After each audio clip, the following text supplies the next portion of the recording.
நான் அந்த ஆள் காலில் விழுறேன், ஆனா அந்த ஆளுக்கு கொஞ்சம் கூட மனசு இறங்கல. டேய், பெத்த பிள்ளைக்கு ஒரு தாயோட ஆசீர்வாதம் தான் ரொம்ப முக்கியம். என் ஆசீர்வாதம் உனக்கு கிடைச்சதுக்கு அப்புறம் நீ எதுக்கு எல்லார பத்தியும் கவலைப்பட்டுட்டு இருக்க? கல்யாண மாப்பிள்ளையா லட்சணமா சிரிச்ச முகத்தோட இருடா. அதானே. இங்க பாரு மாப்பிள்ள, உன் அப்பா சொன்னதெல்லாம் உன் மனசுக்குள்ள போட்டு வருத்தப்பட்டுட்டு இருக்காத. உன் அருமை பெருமை குறையாம நானும் சின்ன பொண்ணும் உன்னை ராஜா கணக்கா அடிச்சிட்டு போறோம். உனக்காக வெளிய ஒரு பெரிய செட்டப் ரெடியா இருக்கு. வா வந்து பாரு.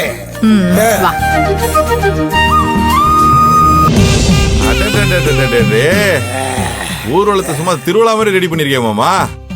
செம்மையா இருக்குது. ஓ, டபுள் சைலன்சரோட மாப்பிள்ள வண்டி தயார். யோ டிரைவர், என்னையா கார் இது? ஓட்ட ஓடசலா என்ன சீட் இது?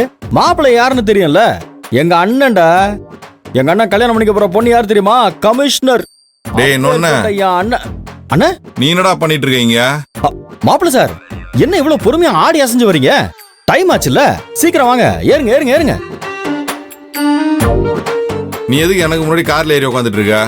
ஏன் கோச்சுக்கிறீங்க? ஒரு கல்யாண மாப்பிள்ள இப்படி தனியாக மண்டபத்துக்கு போறது? கூட துணை மாப்பிள்ளையே இல்ல, மாப்பிள்ள தோழனாவது யாராவது வேண்டாமா? சரி, உங்களுக்கு மாப்பிள்ள தோழன் தான் யாரும் இல்ல, தனியாளா நிக்கிறீங்க. பார்க்கவே ரொம்ப பாவமா இருக்கு. அதான் மாப்பிள்ள தோழனா நானே வரலான்னு வந்துட்டேன். நியாயமா பார்த்தா மாப்பிள்ள தோழனுக்கு நீங்க பெரிய மோதிரம் போட்டு மரியாதை செய்யணும்.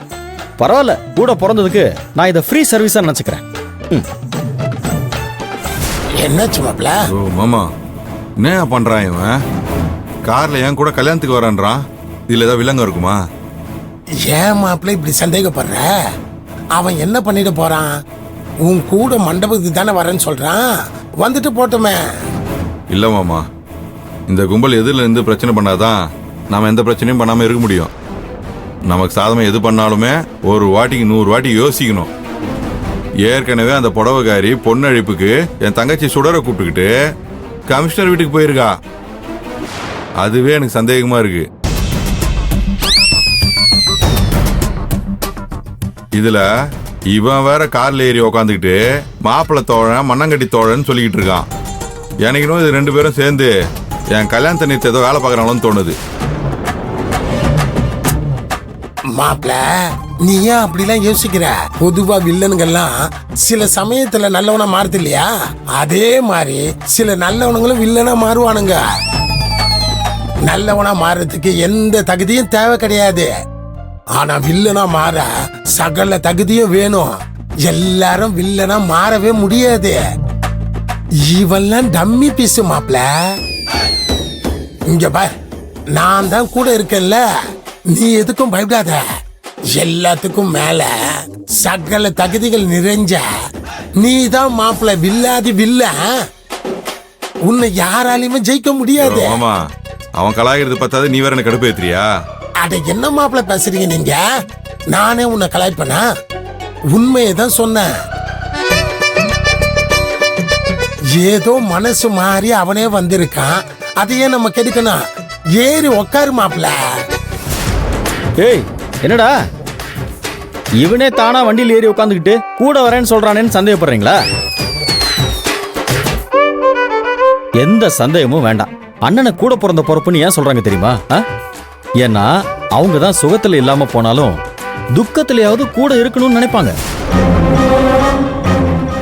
இப்ப உனக்கு ஒரு துக்க காரியம் வேற நடக்க போகுது, அதை நான் வேடிக்கை பார்த்துட்டு இருப்பேனா? கூட இருக்க மாட்டேன். இந்த கல்யாணத்தை விட ஒரு பெரிய துக்க காரியம் வாழ்க்கையில கிடையவே கிடையாதுடா. டேய், அதான் உன் கூடவே ஆறுதலா இருக்கணும்னு முடிவு பண்ணிட்டேன்டா. பாரேன். டேய், இந்த நக்கல் பேச்சுல என்கிட்ட பேசிட்டு இருக்காத, சரியாடா தம்பி? முதல்ல இந்த அழுகிற மாதிரிலாம் நடிக்காத, அது உனக்கு செட்டே ஆகல. உன் ஒப்பாரியெல்லாம் நிறுத்திட்டு கீழே இறங்கிட ராஜா. வா. என்னென்ன இப்படி கடுகடுன்னு பேசிட்டு இருக்க? ஒரு மாப்பிள்ளையா லட்சணமா அப்படியே சிரிச்சுட்டே வர வேண்டாமா? அதெல்லாம் நாங்க வந்துப்போம். நீ முதல்ல யாருங்க? ஆஹா நீங்க சிரிச்சாதான் நான் வருவேன். நீங்க சிரிங்க பாப்போம். சிரிங்க. ஈ. ஏய், எனக்கு பல்ல காட்ட தெரியும், நீ இறங்கு. துன்பம் வர்ற வேலையில சிரிங்கன்னு வள்ளுவரே சொல்லியிருக்காருண்ணே. நான் ஏதாவது சொல்ற போறேன், இறங்கு. ம், எங்க பெரியவங்க சொன்னா கேக்குறீங்க, விடுங்க. ம், போங்க, நீங்களே போங்க. நீ வண்டியில இருப்பா. மனசுல படையப்பான்னு நினைப்பு. பாத்துன பின்னாடி ஊசி கீசி ஏதாவது குத்திர போதும். போடா நீ முதல்ல துப்படா ஒழுங்கா பண்ணிடுறா படா. சரவணா, நான் மண்டபத்துக்கு முன்னாடி போய் எல்லா ஏற்பாடும் பண்றேன். ம். நீங்க வந்து சரிம்மா. என்ன ஆ? நீ பாத்து போ. சின்ன பொண்ணு பாத்துக்க. Bye mummy. போடா.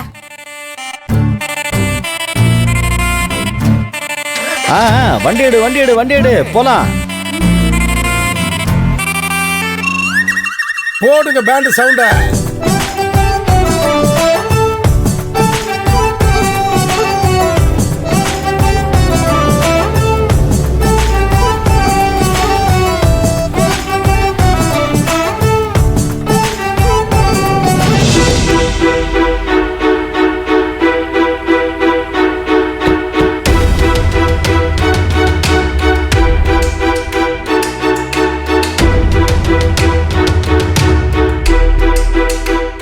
என்னடி நீ மட்டும் வர, பொண்ணு உங்க கூட கூட்டிட்டு வரலையா?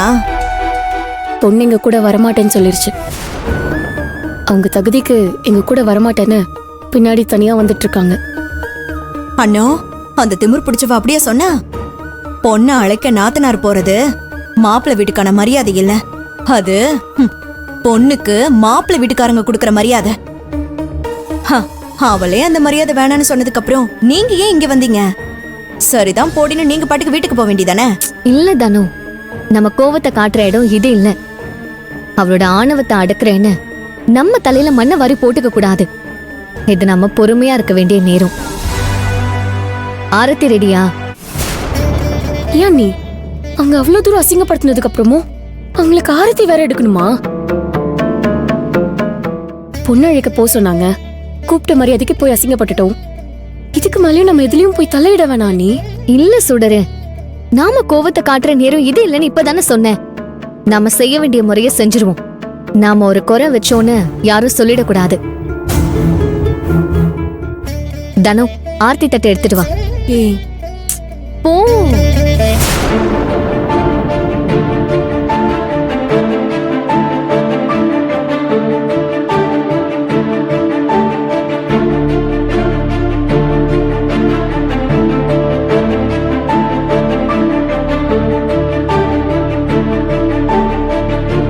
அண்ணா இந்தா. கொடு. புடி சுடர். சாரி அண்ணி, நம்மள மதிக்க தெரியாதவங்கள நாமளும் மதிக்கணும்னு அவசியம் இல்ல. கமிஷனருக்கு நான் ஆரத்தி எடுக்க மாட்டேன். புரியாம பேசாத சுடரு. மாப்பிள்ள கூட பிறந்த நாத்தனாருங்க செய்ய வேண்டிய முறை இது. நீதான் அவங்களுக்கு ஆரத்தி எடுக்கணும். பிடிவாதம் பிடிக்காம வாங்கிக்க. அண்ணி, நீங்க கூப்பிட்ட மரியாதைக்கு தான் நான் வந்தேன். அதுக்காக உங்களை அசிங்கப்படுத்துறவங்கள நான் கௌரவப்படுத்த மாட்டேன்.